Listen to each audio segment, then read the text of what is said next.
Please like, comment, share, and subscribe. Please give this video a thumbs up. Click the bell icon at the top of the page to get notified when I post a new video. Universal Channeling. Channeling the Conscious Universe. Suzy Ward, channeling Matthew Ward, January 9, 2020. With loving greetings from all souls at this station, this is Matthew. Your calendar year 2020 had an intense beginning, with fires raging in Australia, and saber rattling by leaders in Iran and the United States. In reply to your comments and questions about these situations, we shall first address the devastating bushfires. They are not Mother Nature's doing. Arson is involved, and so is weather manipulation technology, which Illuminati minions are using to prevent heavy rains and to create gusting and shifting winds. The operator of the respected site www.goldenageofgaia.com asked if I would speak about the fires and how lightworkers can help. I asked my mother to copy my response because prayer and visualization are applicable wherever love light energy is needed. At this station we see the fires raging in Australia from two vibratory perspectives, love and tragedy. Love's high vibrations, the outpouring of assistance to, and compassion for everyone affected by the fires, are alongside the low vibrations of tragedy, the lives lost, sorrow, fear and destruction. Dear brothers and sisters, your prayers and visualization will help this country and all of its residents, thereby easing Gaia's sadness about the loss of her body's many life forms. Prayers that flow from the heart send out the high vibrations of love. It matters not what words you use, the intention of the prayer is what counts. Visualizing golden raindrops drenching Australia's parched earth and dousing the fires also issues love's high vibrations. Please do not doubt your ability to manifest whatever is desired, and know that when many put forth the same loving, caring intention, the beneficial effects increase 100-fold. All light beings in this universe are continuously beaming love light energy to all of Earth. Thank you, Mother. Saber rattling will not lead to War 3, or a war waged in the Middle East. Matters of long standing throughout that region, religious versus secular factions, invasions, enmity between Sunnis and Shiites, revenge for injustices to previous generations, male-dominated culture, are rooted in prejudices passed down from each generation to the next. Now, energy streamers with those low vibratory attachments are being dispersed by rising vibrations. During this energetic unraveling process, there will be confusion, mixed emotions and very likely skirmishes as individuals and rogue groups engage in face-saving or vengeful terrorism. Resolution of those numerous complex situations as well as agreeable attitudes will come about incrementally as rational discussion replaces threatening rhetoric and what serves the common good replaces ill will. The following comment, which is similar to many other readers' comments or questions, is somewhat related to what we just spoke about. I miss the insights that Matthew and the guys used to give us about President Obama and the unknown pressures he faced and wish we could get some guidance on this current Trump administration. From our vantage point, we see that President Trump, albeit unwittingly, is nudging the aforementioned Middle East situations into hastening the dispersal of streamers with dark attachments. He isn't aware that some of his closest advisors and his ally, Israeli Prime Minister Netanyahu, are Illuminati.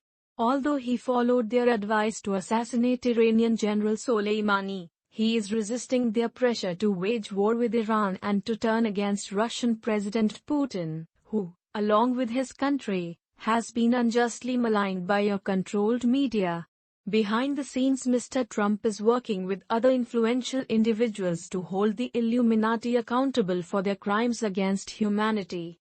Other aims include revealing the truth about 9/11 and the presence of other civilizations, ending impoverishment and destruction to the planet, and ushering in a peaceful world. We are not discounting your unfavorable and understandable views of the US president.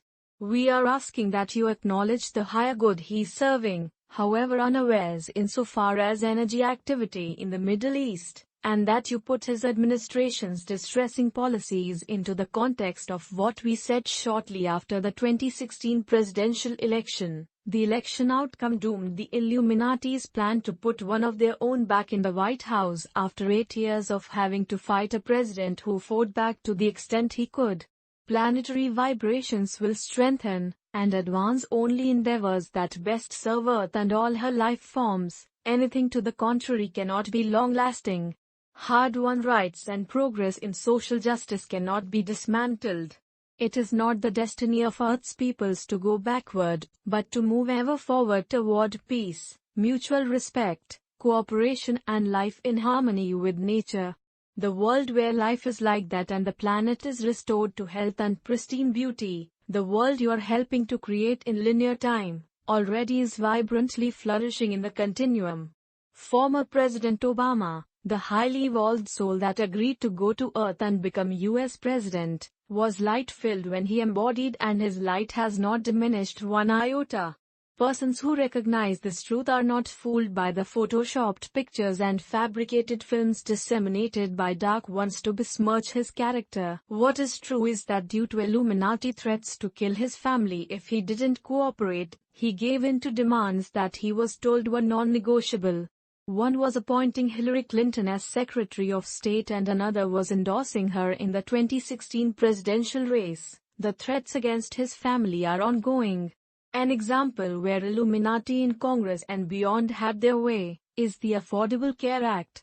Mr. Obama had to abandon his comprehensive plan that included a single-payer insurance provision and push the healthcare program designed by the heads of insurance and pharmaceutical companies. Wrinkled brow and graying hair are the physical signs of his emotional and mental struggle that required compromising spiritual and moral integrity to protect his family. Does Matthew remember how difficult it is here? How density, gravity, time all weigh so heavily on those who work to be light-filled but are daily assaulted by what wears us down. I believe I am a light worker. That I am here to hold the light, be the love. I would like to believe that Matthew can see and feel and understand that the heaviness of living is crushing. One feels as if we've been deposited on a timeline from which there can be no escape. There is no hope of righting the wrongs. At every turn, one feels we have yet to work harder and we are already exhausted. I sent this with gratitude and with anxiety that maybe I'm just not faithful enough. That excerpt of a lengthy email describes the feelings of the dear soul who expressed them in other ways too, and enumerated many reasons. Other lightworkers have written much the same. Whatever any and all of you're experiencing is important to us. We love you. Dear ones, the described feelings come from preoccupation with what you see as the state of the world. The sense that so much is wrong that ever making all of it right seems hopeless does wear down the spirit, and thinking that you have to work harder even though you're already exhausted is a continuous energy drain. The results of those views of life are heavy because they are within third density's limitations. The purpose of messages from us and other off-planet light beings is to help you rise above those limitations so that being a light worker is joyous and fulfilling. Please think how often we have said that simply by being the souls you are, you radiate light out into the world. Just as often we have told you that your light is awakening Earth's peoples and inspiring them to move forward in manifesting the world they want. Probably most frequently what we say to you is, light beings throughout this universe are supporting you with the power of unconditional love all along your Earth journey. In no way are we minimizing the discomfort and stress of depressing sensations. What we have earnestly tried to do is help you avoid or dispel them. We have advised being knowledgeable about world affairs as an observer and not enter into the drama of souls experiencing chosen karmic lessons. We have urged you to use the universal law of attraction to your benefit by changing negative thoughts to positive, and we've offered numerous means to adjust more easily physically, emotionally and mentally to energy changes as Earth proceeds steadily on her ascension course. And we tell you about the light's progress that we see from our vantage point and you cannot see from yours. Now then, yes, all of us at this station do indeed remember world-weary feelings. Like you, We have volunteered to help civilizations mired in third density, and in the timeless continuum. Those lifetimes are happening simultaneously with the bliss at the station, thus we always have awareness of them. More so, we are inseparably connected with you and feel what you do. However, we cannot let disillusionment or despondency last long, or it would adversely affect the overall frequency here. Those and other low vibratory feelings adversely affect your personal frequencies too. And consider this, God feels the crushing heaviness of living, in the identical measure that each and every one of His children do throughout this universe. To us that intensity is incomprehensible. You are embarking upon a year of an exciting and occasionally bumpy ride as the light continues exposing pockets of darkness in governments, the economic sector, legal and justice systems, technologies, and corporate structures. The high vibrations that are the driving force toward peaceful negotiations also are crumbling everything that is based in dark intention. The perpetrators will try to keep those going as they need that dense energy for sustenance, but their time is up. The long reign of darkness on earth is ending. Beloved brothers and sisters, forge ahead with confidence and optimism. Your invaluable contributions to the light's victory still are needed. Love and peace. Suzanne Ward. Website, The Matthew Books. Email, suzy@matthewbooks.com.